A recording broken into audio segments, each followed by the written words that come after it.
Dialysis 500 रुपए में होता है हैदराबाद में।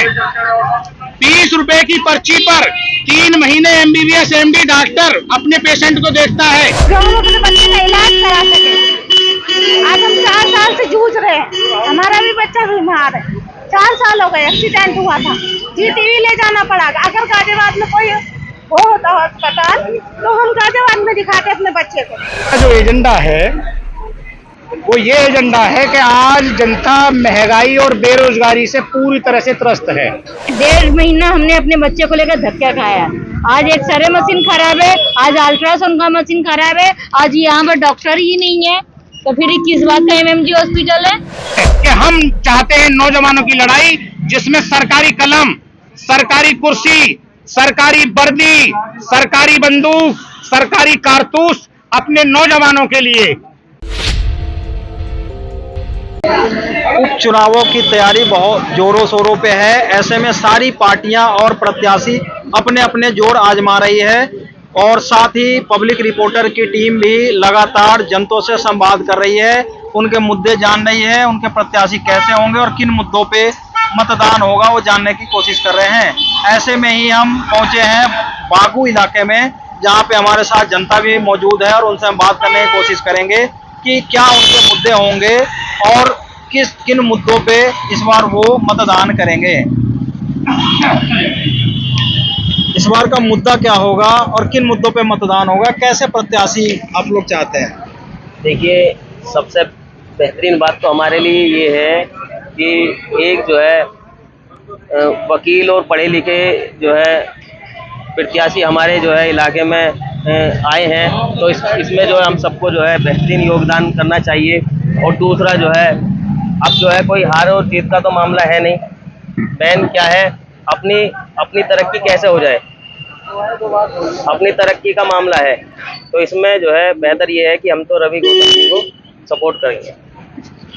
जी, किस तरह के प्रत्याशी होंगे, किस तरह के प्रत्याशी के लिए इस बार मतदान होगा? बिस्मिल्लाहिर्रहमानिर्रहीम, अहमदुल्लाह रसूलिहिल करीम, अम्मा बाद।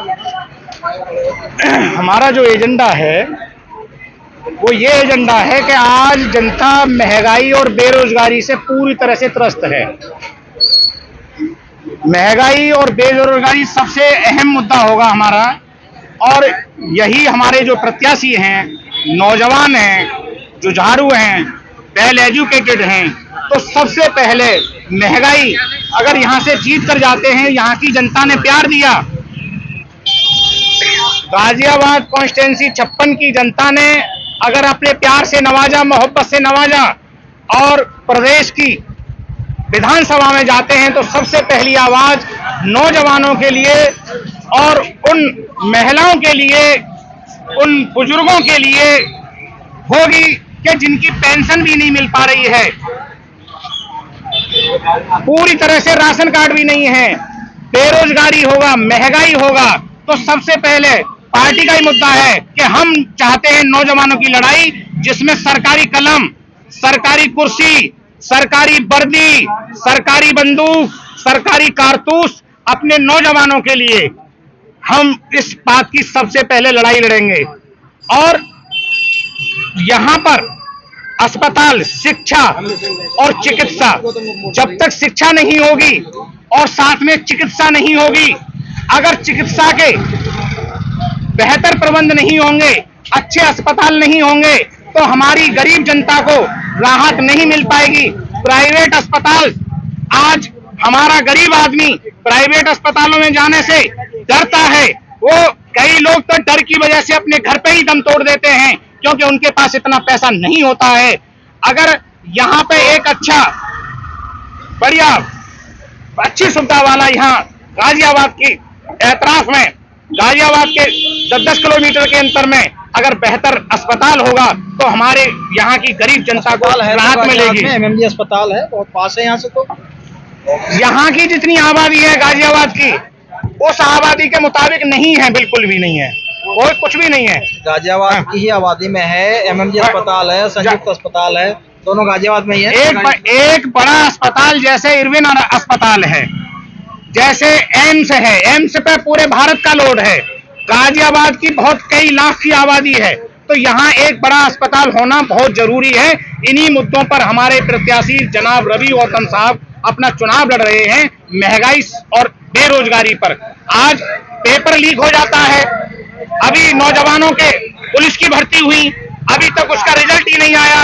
2-3 साल से नौजवान हमारा सड़कों पर अपने पैर घिस रहा है, कई जोड़ी जूते घिस गए हैं। उनके माँ बाप इंतजार कर रहे हैं कि मेरे बेटे के हाथ में किस दिन उसके शरीर पर खाकी वर्दी आएगी। आपसे फिर दोबारा बात करें, कुछ और भी जनता हमारे साथ है, उनसे बात करते हैं कि इस बार का जो चुनाव है उनमें मुद्दे क्या रहेंगे, शिक्षा, बेरोजगारी, स्वास्थ्य के अलावा और भी कुछ। देखिए सर, अभी ज्यादा तो कुछ बोल नहीं पाऊंगा। मैं चाहता हूँ रवि गौतम जी जीते यहाँ से। क्या मुद्दे होंगे? रवि गौतम होगा मेरा, रवि गौतम वोट करेंगे हम। ऐसा क्या है रवि गौतम में? रवि युवा है, समाज का काम करता है जी। बाकी भी युवा प्रत्याशी हैं, वो भी समाज के काम करते हैं। वो सब घर में बैठते हैं। हमारा युवा रात दिन मेहनत करता है, रात दिन किसी के यहाँ झगड़ा हो, लड़ाई हो, किसी के यहाँ कोई घटना घट जाए, रात को फोन करते हैं, रात को पहुंच जाते हैं। पढ़ा लिखा है, संघर्षशील है, हम इसलिए वोट करेंगे। और हमारे साथ, उनसे बात करेंगे। इस बार का जो चुनाव है किन मुद्दों पे है, कैसा प्रत्याशी होना चाहिए, किसको आप वोट करेंगे? देखिए जी, हम तो उसको वोट करेंगे जो हमको परेशानी में हमारी समस्या साथ देगा, हम उसको वोट करेंगे। बाकी हम समस्याओं को जूझते रहते हैं, कोई हमारा साथ देने वाला किस तरह की समस्या है, क्या क्या समस्याएं हैं आपके? समस्या सभी है, जैसे सीवन नहीं है यहाँ पे, किसी के घर में कोई घटना हो जाती है, गरीब है, दिखा नहीं सकता, पैसे नहीं है उसके पास बच्चों को दिखाने के लिए। यहाँ कोई सरकारी हॉस्पिटल ऐसा बड़ा नहीं है जो हम दिखा सके, जो हम अपने बच्चे का इलाज करा सके। आज हम 4 साल से जूझ रहे हैं, हमारा भी बच्चा बीमार है, 4 साल हो गए, एक्सीडेंट हुआ था, जीटीवी ले जाना पड़ा। अगर गाजियाबाद में कोई वो होता अस्पताल तो हम गाजियाबाद में दिखाते अपने बच्चे को। बताइए आप, कोई समस्या है यहाँ पे? है कोई वो सुविधा हमारे लिए जो हम जिसको वोट दें? कराइए। फिर किसको वोट देंगे इस बार, कैसे प्रत्याशी? भाई हम तो उसको वोट देंगे जो हमारा साथ देगा। इस बार जो चुनाव में क्या मुद्दे होंगे? सबसे पहली मुद्दा तो इस बात की है, जो आपने अभी सर से बात कर रहे थे एमएमजी हॉस्पिटल के बारे में। उस हॉस्पिटल में जाके देखिए, 1.5 महीना हमने अपने बच्चे को लेकर धक्का खाया। आज एक्सरे मशीन खराब है, आज अल्ट्रासाउंड का मशीन खराब है, आज यहाँ पर डॉक्टर ही नहीं है, तो फिर किस बात का एमएमजी हॉस्पिटल है? ऐसे में तो गरीब बंदे मरेंगे, बड़े आदमी पर कोई फर्क नहीं पड़ने वाला है। जिनके पास पैसा है उनको कोई फर्क नहीं पड़ेगा, लेकिन जो गरीब बंदे हैं वो सरकारी हॉस्पिटल में धक्के खा रहे हैं। और महंगाई इतनी बढ़ी है कि गरीब माँ बाप सोचते हैं कि अपने बच्चे को अच्छे स्कूल में पढ़ाएंगे, मुश्किल है। पहले तो ये महंगाई रोकी जाए। दूसरा, ये गाजियाबाद में जो हॉस्पिटल एमएमजी हॉस्पिटल है, उसका जो मशीन खराब है, जो अल्ट्रासाउंड का मशीन खराब है, डॉक्टर नहीं है, लापरवाही है, गंदगी है, जितना भी गंदगी है एमएमजी हॉस्पिटल में है। आपने कभी इसके बारे में और किसी अधिकारी से, पदाधिकारी से किसी बात करने की कोशिश की? भाई हम गरीब इंसान है, मेरे ऊपर मेरे 4 बच्चे का बोझ है, मैं ड्यूटी करूंगी कि मैं किसी से बात करूंगी? फिर लास्ट में राम मोहन लोहिया हॉस्पिटल ले गई अपने बच्चे को। किसी तरह अपने बच्चे को तो बचाना है ना। दिल्ली में हर फैसिलिटी है, लेकिन ये गाजियाबाद में क्यों नहीं है? यहाँ बागों में, ये गाजियाबाद 9 सेक्टर में, न्यू विजयनगर हो गया, पूरा गाजिया स्टेट में ना गरीब इंसान के लिए कोई व्यवस्था नहीं है, कोई सुविधा नहीं है।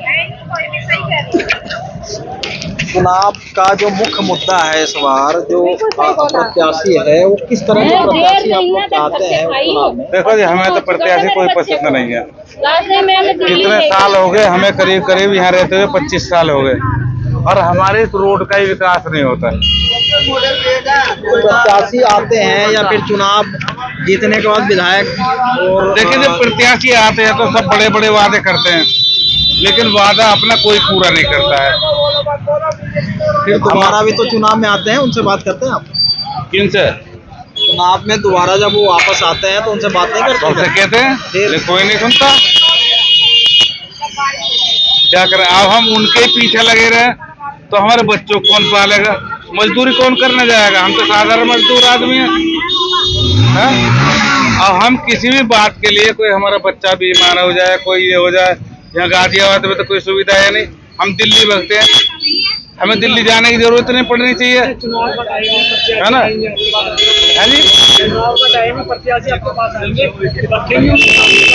हम तो सीधे रखते हैं, हर बार रखते हैं, अब के भी रखेंगे।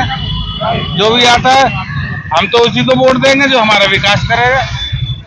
बहुत सारे मुद्दे हैं जनता के, उस पे आप किस तरह से इसको देखते हैं और कैसे जो हमारा प्रत्याशी होगा कैसे इनको मतलब सॉल्व करेगा? देखिए, प्रत्यक्ष के सामने प्रमाण की जरूरत नहीं है, हमारे सामने तो प्रमाण है।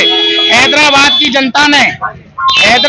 जनता ने MIM को प्यार दिया, वहाँ 7 MLA जुटाए, तो वहाँ देखिए डायलिसिस 500 रुपए में होता है हैदराबाद में। 30 रुपए की पर्ची पर 3 महीने MBBS MD डॉक्टर अपने पेशेंट को देखता है। इटली जैसा हॉस्पिटल, आलीशान 2000 बिस्तर का अस्पताल है, ओवैसी साहब ने वहां बनाया है। अगर यहाँ की जनता, कॉन्स्टिट्यूंसी गाजियाबाद 56 की जनता अगर मोहब्बत से नवाजती है, अगर प्यार देती है, तो इंशाअल्लाह मैं अल्लाह रब्बुल इज्जत परमपिता परमेश्वर पर यकीन करके ये कह सकता हूँ कि सबसे पहली आवाज विधानसभा में जब एडवोकेट रवि गौतम जी पहुंचेंगे तो ये आवाज गूंजेगी गाजियाबाद की कॉन्स्टिट्यूंसी 56 के लिए कि वहां की चिकित्सा और शिक्षा मजबूत होनी चाहिए।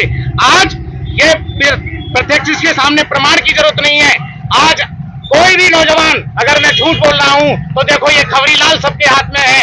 आप इस पे यूट्यूब पे देख लीजिए कि आज ओवैसी हॉस्पिटल डाल दीजिए, आज ओवैसी हॉस्पिटल के अंदर 500 रुपए में डायलिसिस होता है, 500 रुपए में डायलिसिस होता है। डिलीवरी 2 से 3 हजार रुपए में डिलीवरी होती है। सिजेरियन 6,000 रुपए में होता है, जो यहाँ 1 लाख रुपए, 75,000 रुपए, 70,000 रुपए, 50,000 रुपए से कम किसी भी अस्पताल में नहीं है। वो लगता है इंशाअल्लाह हम इस बात का यकीन दिलाते हैं कि गाजियाबाद की जनता ने अगर प्यार दिया तो हैदराबाद जैसा यहाँ भी माहौल बनेगा और ये आवाज कॉन्स्टिट्यूंसी में उठाई जाएगी। आपसे बात करेंगे और भी कुछ लोग हैं हमारे साथ बात करने के लिए इस मुद्दे पे। किस तरह के प्रत्याशी होंगे इस बार, क्या मुद्दा होगा इस बार के चुनाव में? इस बार तो चुनाव में मुद्दा ठीक होगा, जो पहले होते रहे वैसे ही होंगे। कोई ये थोड़े है, देखो बोलने के लिए तो सब बोलते रहते हैं, लेकिन जो पहले जो विकास अभी हो रहा है इसमें इससे पहले कभी नहीं हुआ है। इतनी रोडें पहले कभी बनी है, इतना कभी कुछ हुआ है। अब हर एक आदमी पब्लिक विकास ही नहीं हो रहा। अरे पब्लिक के कहने से देखो, आप बताइए विकास क्यों नहीं हो रहा? यहाँ पर हम इतने गड्ढे में खड़े होकर के और यहाँ पर फोटो खिंचा करके और पूरे किए थे। आज इसमें ठीक है, आज ये गली है, अब ये पास है गली, लेकिन जब तक सिविल लाइन नहीं पड़ेगी जब तक नहीं बन सकती। क्योंकि सिविल लाइन नहीं पड़ेगी, RCC के पास है, RCC की जब भी पड़ेगी जब सिविल लाइन पड़ जाएगी। अब सिविल लाइन पड़ रही है, अब ये तो है नहीं कि 2 दिन में 4 दिन में काम हो जाए भाई, काम तो काम के हिसाब से होता है बोलने के लिए। अब ये आज बोल रहे हैं, थोड़े दिन पहले यहाँ पर एक प्रत्याशी था जो खड़ा हुआ, उसके बाद वो दूसरे में विलय हो गए। जब खड़े होते हैं एक दूसरे का तो बोलते ही रहते हैं। तो ये थी जनता और जनता के मुद्दे थे, आपने देखा। और अब इसके आगे 20 तारीख को जो चुनाव है उसके बाद ही पता चलेगा कि हाँ किस प्रत्याशी को जनता अपना मोहर लगाकर विधानसभा तक भेजती है। इसके लिए हम और भी आपको हम रेगुलर इन जनता के मुद्दों को दिखाते रहेंगे। Ratnesh Singh, public reporter, Ghaziabad.